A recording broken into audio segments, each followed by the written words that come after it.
Good evening everyone. Good evening everyone. Good evening. Good evening students. हाँ जी भाई, जल्दी जल्दी लाइव आ जाइए जिससे कि हम क्लास को स्टार्ट कर पाएँ, अपने सेशन की शुरुआत कर पाएँ, हमने जो संकल्प लिया उसको हम पूरा कर पाएँ। जल्दी जल्दी आ जाइए भाई, लाइव आ जाइए।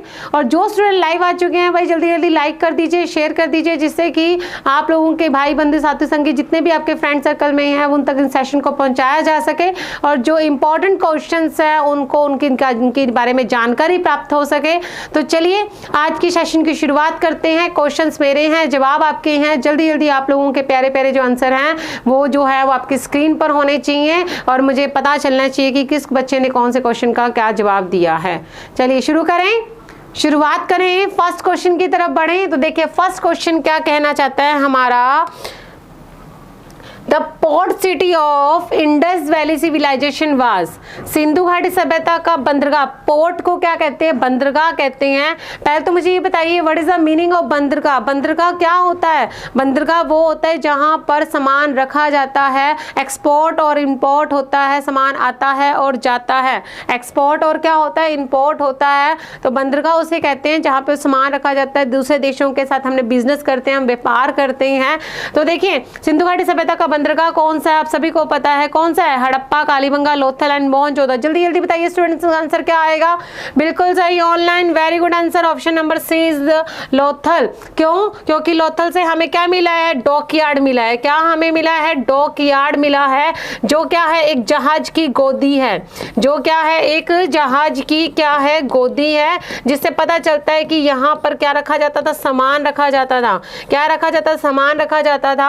आप सभी को पता है कि जो लोथल है वो कहाँ पे है, गुजरात में है। और गुजरात से जो व्यापार था वो इस समुद्र के पास जो नॉर्थ और वेस्ट वाला जो एरिया है वहां पर क्या होता था, व्यापार होता था। तो हमें पता चलता है कि सिंधु घाटी सभ्यता के अंदर जो उत्तर और पश्चिम वाला जो एरिया है उससे हमें क्या होता था, व्यापार होता था, उसके साथ क्या होता था, बिजनेस होता था।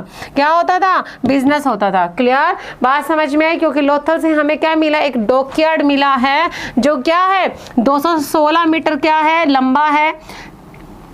याद रखिएगा स्टूडेंट, एक टेक्निक बताती हूँ। 216 मीटर क्या है, लंबा है, 36 मीटर चौड़ा है और 3 मीटर गहरा है। तो याद रखिएगा 2 और 1 कितना होता है, 3 होता है। 36 आ गया और 6 को निकाल दिए, बचा क्या 3। तो 3 मीटर क्या हो गया, गहरा हो गया। और ये भी ध्यान रखिएगा कि ये सिंधु घाटी की सभ्यता की सबसे बड़ी क्या है, इमारत है, सबसे बड़ी इमारती संरचना है। बात समझ में आई। क्वेश्चन पूछते हैं कि सिंधु घाटी सभ्यता की सबसे बड़ी इमारती संरचना कौन सी है, तो वो कौन सा आर्किटेक्ट है, तो वो कौन सा है, लोथल का गोदीवाड़ा। लोथल कहाँ पे है, गुजरात में। कौन सी नदी, भोगवा नदी पर। वहां पर हमें एक ऐसा डॉकयार्ड, एक जहाज की गोदी मिली है जिसमें सामान दूसरे देशों से आता था और भारत से बाहर भेजा जाता था। उत्तर पश्चिम जो एरिया है वहां से जो है उसका व्यापार होता था। क्योंकि लोथल से हमें फारस की एक क्या मिली है, मोहर मिला है, कॉइन मिला है। आप सभी को पता है जब बिजनेस होता है, एक दूसरे को हम सामान देते हैं तो वो बिजनेस कैसे होता है, पैसों से होता है। तो उस टाइम पे हमें लोथल के अंदर इस डॉकयार्ड से हमें क्या मिली, एक फारस की मोहर मिली है, जिससे हमें पता चलता है कि लोथल का दूसरे देशों के साथ क्या आता था, बिजनेस होता था। क्लियर, बात समझ में है। तो सिंधु घाटी सभ्यता का बंदरगाह कौन सा है, लोथल है। इसके अलावा आपको पता ही है कालीबंगा, काली मिट्टी की चूड़ियां हैं। हड़प्पा आप सभी को पता है सिंधु घाटी सभ्यता का इसे प्रवेश द्वार कहा जाता है, एंट्रेंस गेट कहा जाता है। और मोहनजोदाड़ो जिसे सिंध का नखलिस्तान, सिंध का गलीचा, सिंध का बाग, मृतकों का टीला, ट्रेजेडी साइट कहा जाता है। आप सभी को पता है ना मोहनजोदाड़ो को कितने नामों से जाना जाता है, इसे सिंध का नखलिस्तान कहा जाता है, सिंध का कब्रिस्तान कहा जाता है, सिंध का बाग कहा जाता है, सिंध का गलीचा कहा जाता है, इसे ट्रेजेडी साइट कहा जाता है, इसे मृतकों का टीला कहा जाता है, इसे स्तूप टीला कहा जाता है। आप सोचिए एक ही है, उसके कितने सारे नाम हैं। तो इसको मोहनजोदाड़ो को स्तूप टीला, ट्रेजेडी साइट भी कहा जाता है। क्यों? क्योंकि यहाँ से हमें सबसे ज्यादा हमें क्या मिले हैं, कंकाल मिले हैं, जिसे आप क्या बोलते हैं इंग्लिश में जो है वो हमें यहाँ से मिले, कंकाल मिले हैं। जब हमारी बॉडी है अंदर से पूरी बाहर से पूरी तरह सूख जाती है, जो हड्डियों का पुतला बन जाता है उसे हम क्या कहते हैं, कंकाल कहते हैं। वो हमें कहाँ से मिला है, मोहनजोदाड़ो से। तो याद रखिएगा डॉकयार्ड कहाँ से मिला, लोथल से, और बंदरगाह कौन सा है सिंधु घाटी सभ्यता का, वो है Lothal. Option number C is right answer and important question है। चाहे मैंने आप लोगों को सिर्फ क्वेश्चन का आंसर, इसके साथ साथ जो जो आप लोगों को चीजें बताई हैं वो सारी ही क्या है, इंपॉर्टेंट है। सिंध का नखलिस्तान किसे कहा जाता है, सिंध का बगीचा किसे कहा जाता है, सिंध का गलीचा किसे कहा जाता है, मृतकों का टीला किसे कहा जाता है, ट्रेजेडी साइट किसे कहा जाता है, तो सारा कुछ हमें कहां से मिला है, मोहनजोदाड़ो से। क्लियर। नेक्स्ट क्वेश्चन की तरफ बढ़ते हैं। द वैदिक river Kumbha was located in, वैदिक जो नदी है कुंभा वो कहां पे स्थित है, क्या वो अफगानिस्तान में है, क्या वो तुर्किस्तान में है, क्या वो कश्मीर में है, क्या वो पंजाब है।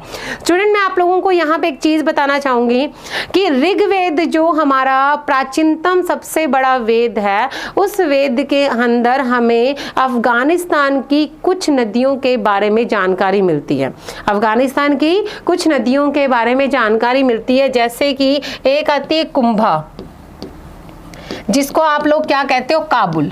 ये जो कुंभा है ये काबुल का पुराना नाम है, जैसे मुंबई जो है वो बॉम्बे का पुराना नाम है, कलकत्ता जो है वो कलकत्ता का नया नाम है, ओडिशा जो है वो ओडिशा का नया नाम है। उसी तरह से जो कुंभा है वो काबुल का क्या है, पुराना नाम है। सुवास्तु ये भी एक नदी है जिसका मतलब है स्वात, जिसका मतलब क्या है, स्वात। सुवास्तु जिसका नाम है स्वात। क्रुम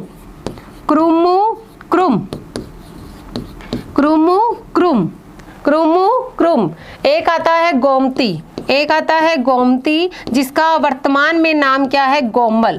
क्या नाम है, गोमल। ये वो नदियां हैं जो अफगानिस्तान के अंदर बहती हैं, जिनके बारे में जानकारी हमें कहां से मिलती है, ऋग्वेद से मिलती हैं। कौन सी, कुंभा, सुवास्तु, क्रुमु और गोमती। इसे वर्तमान में हम किस नाम से जानते हैं, कुंभा को हम काबुल नदी के नाम से जानते हैं, सुवास्तु को स्वात के नाम से जानते हैं, क्रुमु को क्रुम के नाम से जानते हैं और गोमती को गोमल के नाम से जानते हैं। जैसे परुष्णी को रावी कहते हैं, सतलुजी को सतलज कहते हैं, सिंध को सिंधु कहते हैं, अस्कनी को व्यास कहते हैं, उसी तरह विपाशा को व्यास कहते हैं, अस्कनी को चिनाब कहते हैं। उसी तरह से इन सभी की नदियों के नाम ये हैं। ये वो नदियां हैं जो अफगानिस्तान में बहती हैं, लेकिन अफगानिस्तान की ये नदियों का उल्लेख किसमें किया गया है, ऋग्वेद में किया गया। किसमें किया गया, ऋग्वेद में किया गया है। तो याद रखिएगा ऋग्वेद में अफगानिस्तान की कुछ नदियों का उल्लेख किया गया है। ये 4 नदियां हैं, कुंभा, सुवास्तु, क्रुमु और गोमती। गोमती का कई बार पूछ लेते हैं नया नाम बताओ, तो गोम्बल। कुंभा का पूछ लेते हैं काबुल, सुवास्तु का पूछ लेते हैं स्वात और क्रुमु का क्या आ गया, क्रुम आ गया। क्लियर, बात समझ में। तो याद रखिएगा इसका आंसर क्या आएगा, अफगानिस्तान की जो कुंभा नदी है वो कहाँ बहती है, अफगानिस्तान में बहती है। कहाँ पे बहती है, अफगानिस्तान में। क्लियर, बात समझ में आई, समझ में आया, क्लियर है यहाँ तक, समझ में आया। चिनाब जो है वो कहाँ पे बहती है, कश्मीर में। चिनाब नदी कौन कहाँ पे, कश्मीर में। पंजाब में तो आप सभी को पता ही है, वैसे भी पंच प्लस आब है, 5 दरियाओं का शहर है, लेकिन फिर भी आप सभी को बता दूं जो सतलज है वो कहाँ पर बहती है, पंजाब के अंदर। बात समझ में आई। शत्रुजी जिसे हम कहते हैं, सतलज को हम क्या कहते हैं, शत्रुजी कहते हैं, चिनाब को हम अस्कनी कहते हैं। अस्कनी का नया नाम क्या है, चिनाब है। तो option number A is right answer. Clear, बात समझ में आ रही है ऑनलाइन, क्लियर है, बिल्कुल सही ऑनलाइन, और very good answer, option number is right answer. Next question की तरफ बढ़ते हैं। यहाँ पे आपको 2 पेयर दिए गए हैं, फर्स्ट एंड सेकंड, आप लोगों को मिलाना है। देखने पे आप लोगों को पता चल गया होगा कि यहाँ पर कुछ राजाओं के नाम दिए गए हैं, आपको ये बताना है इन्होंने कौन कौन सा टाइटल लिया था, या आप इनको और किन किन नामों से जानते हो। आपके सामने देखिए 4 ऑप्शन है, एक का नाम है पराक्रमांक, एक का नाम है प्रियदर्शी, एक का नाम है कर्मादित्य और एक का नाम है विक्रमादित्य। आप सभी को पता है प्रियदर्शी, तो आप सभी को पता है कि प्रियदर्शी किसको कहा जाता है, अशोक को कहा जाता है। किसको कहा जाता है, अशोक को। अशोक का एक अभिलेख है, एक एडिक्ट है जिसका नाम है भाब्रू अभिलेख। क्या नाम है? भाब्रू अभिलेख। इस भाब्रू अभिलेख में अशोक को क्या कहा गया? प्रियदर्शी कहा गया है। तो अशोक को हम प्रियदर्शी कहते हैं। इस बात का पता हमें कहां से चलता है? भाब्रू अभिलेख में, भाब्रू एडिक्ट्स में पता चलता है अशोक को क्या कहा जाता है? प्रियदर्शी कहा जाता है। क्लियर? बात समझ में आई? उसके बाद हम बात करते हैं समुद्रगुप्त की। तो समुद्रगुप्त ने उत्तरी, दक्षिणी, वेस्टर्न में, नॉर्थ में, साउथ में, वेस्टर्न में, ईस्टर्न में, सभी पूरे भारत को जीता था। इस वजह से वो क्या था? शक्तिशाली था। और शक्तिशाली को हम क्या कहते हैं? पराक्रमी कहते हैं। एक शक्तिशाली, पावरफुल कहते हैं, पराक्रमी कहते हैं। तो याद रखिएगा, समुद्रगुप्त को हम क्या कहते हैं? पराक्रमांक कहते हैं। क्या कहते हैं? पराक्रमांक। क्योंकि समुद्रगुप्त ने पूरे भारत, जिसे हम भारत का नेपोलियन कहते हैं, उस समुद्रगुप्त ने क्या किया था? पूरे भारत के ऊपर क्या किया था? अधिकार किया था। इस वजह से इसे हम क्या कहते हैं? पराक्रमांक, शक्तिशाली कहते हैं। क्लियर? इसके अलावा हम बात करते हैं चंद्रगुप्त सेकंड। आप सभी को पता है चंद्रगुप्त सेकंड को क्या कहा जाता है? विक्रमादित्य की, यह पहला व्यक्ति था जिसने विक्रमादित्य का क्या लिया था? टाइटल लिया था। उसके बाद बात करते हैं स्कंदगुप्त की। स्कंदगुप्त को हम क्या कहते हैं? कर्मादित्य कहते हैं।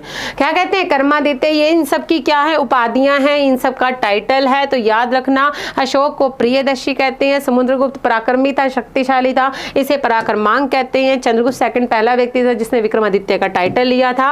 एंड नेक्स्ट हम बात करते हैं स्कंदगुप्त, जिसमें कर्मादित्य का टाइटल लिया था। तो ए का क्या रहेगा? सेकंड रहेगा। यहाँ पे ए का सेकंड देखिए कहाँ पे? यहाँ पे भी नहीं है, यहाँ पे भी नहीं है, और यहाँ पे भी नहीं है। सी का, ए का 2 आएगा, ए का सेकंड आएगा। लेकिन जब तक हम पूरा नहीं देख लेते तब तक हम श्योर नहीं हो सकते। बी का क्या रहेगा? फर्स्ट रहेगा, सी का 4 रहेगा, डी का 3rd रहेगा। Option number C is right answer. Very good answer है, बहुत प्यारा प्यारा आंसर है। वेरी गुड स्टूडेंट्स, क्लियर है? समझ में आया? तो option number C is right answer. मैं आप लोगों को बार बार कहती हूँ, कुछ भी लगता है कि आप लोगों के लिए नया है तो आप उसे क्या कर लीजिए? नोट कर लीजिए। क्लियर? बात समझ में? नेक्स्ट क्वेश्चन की तरफ बढ़ते हैं। देखिए स्टूडेंट क्या कहते हैं, नेक्स्ट क्वेश्चन हमारा, the battle that led the foundation of Muslim domination India was, Bharat में मुस्लिम प्रभुत्व की नींव रखने वाली लड़ाई कौन सी थी? इतना इजी क्वेश्चन आया है। आप लोग जो है इस क्वेश्चन का जवाब दे सकते हैं बहुत ही इजीली तरीके से, कि भारत के अंदर किस युद्ध के बाद मुस्लिम तुर्की सत्ता की नींव रखी गई थी। अगर क्वेश्चन आ जाए कि भारत में किस युद्ध के बाद तुर्की सत्ता की नींव रखी गई थी, या किस युद्ध के बाद मुस्लिम प्रभुत्व की नींव रखी गई थी, तो आप लोगों को बताना भारत विच मुस्लिम गलबे दी नींव रखन वाली लड़ाई केड़ी सी? हाँ जी, तराइन का फर्स्ट युद्ध, तराइन का सेकंड युद्ध, पानीपत की पहली लड़ाई एंड पानीपत की दूसरी लड़ाई। बताइए, यहां पर हम पानीपत की पहली लड़ाई और पानीपत की दूसरी लड़ाई के बारे में तो हम बात कर ही नहीं सकते।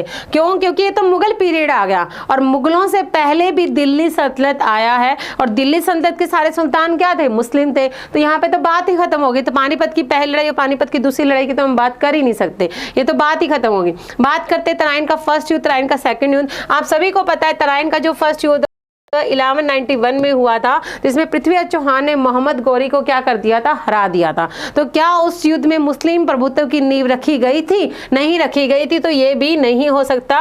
बात करते तराइन का सेकंड युद्ध, ये कब हुआ था? 1192 में हुआ था, जिसमें मोहम्मद गौरी ने पृथ्वीराज चौहान को हराया था, और उसके बाद उसने कुतुबुद्दीन ऐबक को भारत का क्या बना दिया था? कमांडर बना दिया था। तो तराइन का जो सेकंड बैटल था उसके अंदर मुस्लिम प्रभुत्व की नींव रखी गई थी। मोस्ट इंपॉर्टेंट क्वेश्चन है स्टूडेंट, मैं क्लास में भी आप लोगों को बार बार इस क्वेश्चन के बारे में जिक्र करती हूं, तो याद रखिएगा तराइन का सेकंड बैटल। इसी के साथ आपको बता दूं पानीपत की पहली लड़ाई कब हुई थी? 21 अप्रैल 1526 को। किसके बीच में? किसके बीच में हुई थी पानीपत की लड़ाई? पहली लड़ाई बाबर और इब्राहिम लोदी के बीच में। पानीपत की दूसरी लड़ाई किसके बीच में हुई थी? ये कब हुई थी? 5 नवंबर 1556 को हुई थी, 56 में हुई थी। और किसके बीच में हुई थी पानीपत की दूसरी लड़ाई? अकबर और हेमू के बीच में। अकबर और हेमू के बीच में।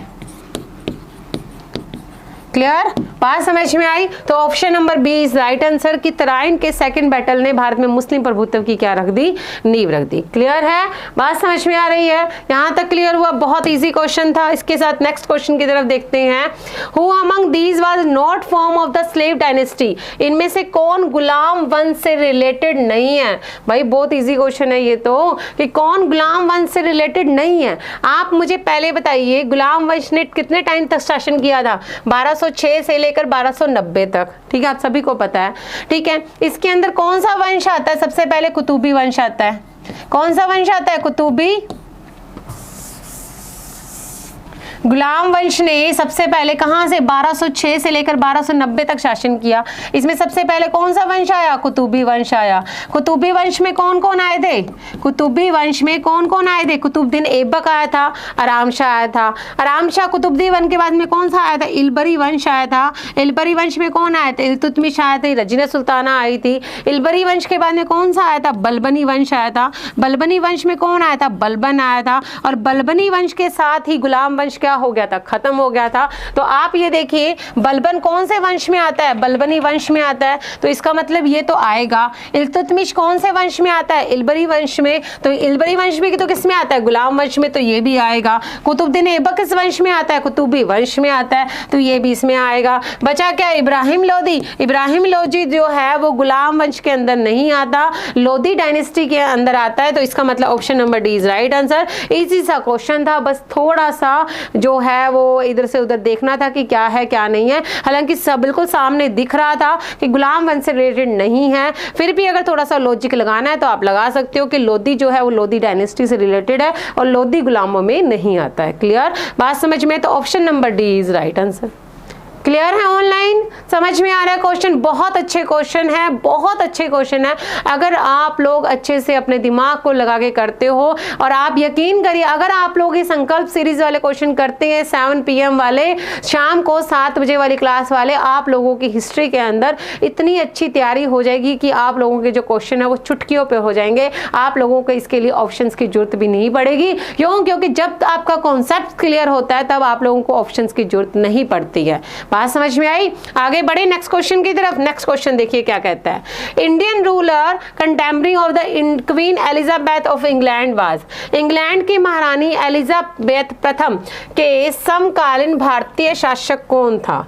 हाँ जी बताइए स्टूडेंट, इस क्वेश्चन का आंसर क्या आएगा? जो इंग्लैंड की जो महारानी थी एलिजाबेथ, उसके टाइम पीरियड में, जब इंग्लैंड में महारानी एलिजाबेथ थी उस टाइम पे भारत में शासक कौन था? आप सभी को मैं बताऊं, एलिजाबेथ का जो टाइम पीरियड था वो 1600 ईस्वी था। मतलब कि 1600 ईस्वी में जो एलिजाबेथ थी उसने ईस्ट इंडिया कंपनी का एक व्यक्ति था, उसे भारत भेजा था। तो आप ही मुझे ये बताइए 1600 ईस्वी में भारत में कौन शासन कर रहा था? क्या वो शाहजहां था? क्या वो औरंगजेब था? क्या वो बहादुर शाह था? क्या वो अकबर था? आप सभी को पता है अकबर का टाइम पीरियड कितना है? 1556 से लेकर 1605। तो आप सभी मुझे बताइए 1600 इसके अंदर आएगा कि नहीं आएगा? तो ब्रिटेन की महारानी जब एलिजाबेथ जो शासन कर रही थी उस समय भारत का मुगल बादशाह कौन था? अकबर था। कौन था?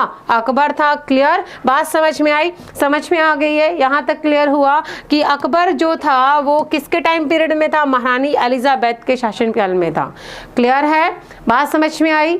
यहां तक समझ में आया? इसी के साथ शाहजहां का टाइम पीरियड आप सभी को पता है। जैसे अकबर का टाइम पीरियड कितना है? 1556 से 1605। जहांगीर का टाइम पीरियड कितना है? 1605 से लेकर 1627। किसका? जहांगीर का। किसका है? जहांगीर के बाद में कौन आता है? शाहजहां। 1627 से लेकर 1658, 58। क्लियर बात समझ में? किसका है? शाहजहां का है। किसका है? शाहजहां का है। उसके बाद 1658 से लेकर 1717 तक किसका है? औरंगजेब का है। किसका है? औरंगजेब का है। और औरंगजेब के बाद में 1717 के बाद में कौन बैठता है? बहादुर शाह बैठता है। तो याद रखिएगा option number A is right answer. जब महारानी एलिजाबेथ थी उस टाइम पे भारत में मुगल बादशाह कौन था? अकबर था। क्लियर है? बात समझ में आई? बस थोड़ा सा टाइम पीरियड याद रखा करो, इसके बाद क्वेश्चन अपने आप ही निकल के आ जाते हैं। तो option number A is right answer. Clear है? आगे बढ़े नेक्स्ट क्वेश्चन की तरफ। नेक्स्ट क्वेश्चन देखिए, which one of the following page not correctly match. यहाँ पे आपके 2 पेयर दिए हुए हैं, आपको ही मिलाना है कि कौन सा सही नहीं है। बताओ भाई, क्वेश्चन ध्यान से पढ़ा करो, सही नहीं पूछा गया है। तो देखिए बताइए, आपने देखने पे आप लोगों को पता चल गया होगा, एक तरफ तो अंग्रेज हैं और एक तरफ मुगल बादशाह हैं। पूछा गया कि कौन सा किसके टाइम पीरियड में आया था। तो आप सभी को पता है जो विलियम हॉकिंस आया था वो किसके टाइम पीरियड में आया था? जहांगीर के टाइम पीरियड में आया था। आप सभी को पता है हॉकिंस जो आया था वो जहांगीर से मिलने कहाँ पे गया था? आगरा में गया था। इसने जहांगीर से किस भाषा में? फारसी भाषा में बात की थी। कौन सी भाषा में? फारसी भाषा में। इसे जहांगीर ने किसकी? इंग्लिश खान का क्या दिया था? टाइटल दिया था। इंग्लिश खान का क्या दिया था? टाइटल दिया था। हालांकि वो अलग बात थी कि जहांगीर ने इसे बिजनेस व्यापार करने की अनुमति नहीं दी, लेकिन फिर भी याद रखिएगा कि हॉकिंस जो था वो जहांगीर के टाइम पे आने वाला पहला अंग्रेज था। क्लियर? बात समझ में आई? उसके बाद हम बात करते हैं जहांगीर के टाइम पीरियड में आने वाला पहला अंग्रेज कौन था? हॉकिंस था। उसके बाद हम बात करते हैं अकबर की। तो अकबर के टाइम पे क्या सर थॉमस रो आए थे? सर थॉमस रो क्या अकबर के टाइम पीरियड में आए थे? नहीं, सर थॉमस रो किसके टाइम पीरियड में आया था? जहांगीर के टाइम पीरियड में आया था, जिसने जहांगीर से किसमें? अजमेर में मिला था। जो जहांगीर से कहाँ पे मिला था? अजमेर में। जिसे जहांगीर ने क्या दी थी? व्यापार करने की क्या दी थी? सूरत में व्यापारिक कोठी स्थापित करने की क्या दी थी? परमिशन दी थी। इसके अलावा हम बात करते हैं शाहजहां की। तो शाहजहां के समय कौन आया था? ट्रिवेनियन, ये बिल्कुल सही है। और औरंगजेब के समय कौन आया था? मनुची आया था, ये भी बिल्कुल सही है। और अकबर के समय कौन आया था? रॉल्फ फिच आया था। रॉल्फ फिच आया था। तो याद रखिएगा अकबर के टाइम पीरियड में कौन आया था? रॉल्फ फिच आया था। तो option number B is right answer. याद रखिएगा बिल्कुल कि अकबर के टाइम पे था थॉमस रो नहीं आया, अकबर के टाइम पे कौन आया? रॉल्फ फिच आया। क्लियर? बात समझ में? तो option number B is right answer. Next question की तरफ बढ़ते हैं। हाँ जी, कंसीडर फॉलोइंग इवेंट्स, निम्नलिखित घटनाओं पे गौर करो। बताइए, आप सभी के सामने 4 दो दे रखे हैं, आपके रिपोर्ट्स या प्लान्स दे गए हैं। आप लोगों को डेट याद है, मुझे पता है। आप लोग विद्वानों के विद्वान हैं, मेरे स्टूडेंट हैं। आप लोग इस क्वेश्चन को गलत नहीं कर सकते हैं। जल्दी जल्दी बताइए इसका आंसर क्या होगा। क्रिप्स मिशन कब आया था? 1942 में आया था। अगस्त ऑफर कब आया था? 1940 में आया था। नेहरू रिपोर्ट कब आई थी? 1928 में आई थी। और वेवल योजना कब आया था? 1945 में आया था। तो बताओ भाई इसका आंसर क्या हो सकता है? ऑप्शन नंबर 3 पहले आएगा। आ गया भाई, यहाँ पे भी नहीं, यहाँ पे भी नहीं है, यहाँ पे है, दोनों में है। उसके बाद क्या आएगा? उसके बाद क्या आएगा? 2 आएगा। 3 के बाद क्या आएगा? 2 आएगा। 3 के बाद 2 कहाँ पे है? यहाँ पे है, नहीं है, तो ये गलत होगा। Option number B is right answer. 3, 2, उसके बाद क्या आएगा? 1 और 4। 3, 2, 1, 4। Option number B is right answer. Clear है? बात समझ में आ रही है?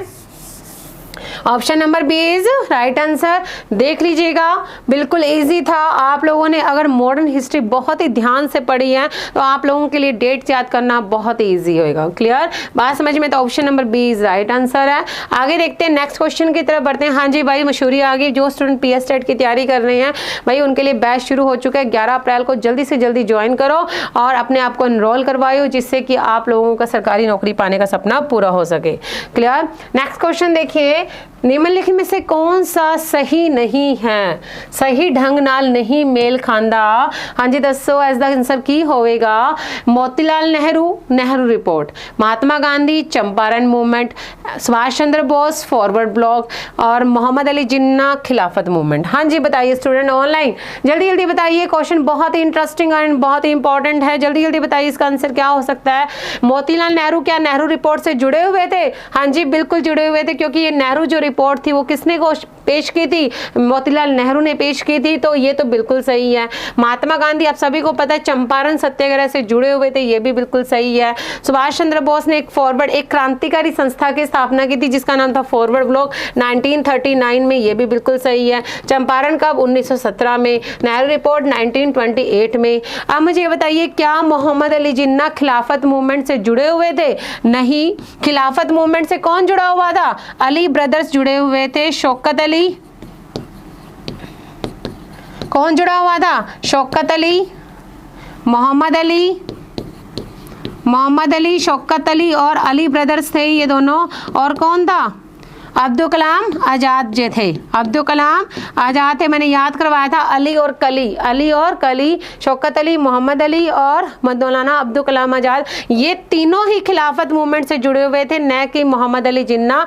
मोहम्मद अली जिन्ना ने इस खिलाफत मूवमेंट का क्या किया था? विरोध किया था। तो option number D is right answer. ये पेयर क्या है? सही नहीं है।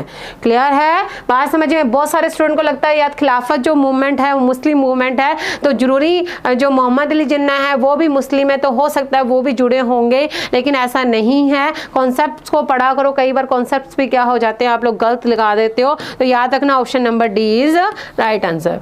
नेक्स्ट क्वेश्चन देखिए। हाँ जी, हमारे बाबूजी आ गए। राजेंद्र प्रसाद बिलोंग टू, राजेंद्र प्रसाद का संबंध किससे है? हाँ जी, यूपी से, बिहार से, एमपी से, और इनमें से कोई नहीं। बताओ भाई, इनको क्या कहा जाता है? राजेंद्र प्रसाद जी को क्या कहा जाता है? बिहारी बाबू कहा जाता है। क्या कहा जाता है? बिहारी बाबू कहा जाता है। तो कौन है बिहारी बाबू? किसे कहा जाता है? डॉक्टर राजेंद्र प्रसाद को। तो राजेंद्र प्रसाद कहाँ से बिलोंग करते थे? बिहार से बिलोंग करते थे। Option number B is right answer. Clear? बात समझ में आई? बात समझ में आ रही है? Option number B is right answer. Bihar से क्या करते थे? बिलोंग करते थे। क्लियर? बात समझ में आई? इसी के साथ जो स्टूडेंट यूजीसी नेट की तैयारी करना चाहते हैं भाई, जल्दी जल्दी ज्वाइन करो इस बैच को, जिससे कि आप लोग अपने यूजीसी नेट का जो सपना है, जो लेक्चरर बनने का सपना है, उसे पूरा कर पाओ। इसी के साथ आज की क्लास में इतना ही। Thank you so much. अगर आप लोगों ने अभी तक मेरा टेलीग्राम चैनल ज्वाइन नहीं किया तो जल्दी जल्दी ज्वाइन कर लो, जिसका नाम है हिस्ट्री विद रितु मैम। और आपको हिस्ट्री से रिलेटेड यहाँ पर जो लिंक है, आपको जो भी इंफॉर्मेशन है वहाँ पर मिल जाती है। हम आपस में बातें भी कर लेते हैं। इसी के साथ आज की क्लास में इतना ही। मैं आज की क्लास को यहीं विराम देती हूँ और एक ही आप लोगों को दुआ करती हूँ कि स्वस्थ रहो, खुश रहो, मस्त रहो, एंजॉय करो अपनी लाइफ को, लेकिन स्टडी भी साथ साथ में करो भाई, बहुत ज़रूरी है। और इसी के साथ गुड नाइट, शुभ रात्रि एंड शुभ खैर। Thank you so much.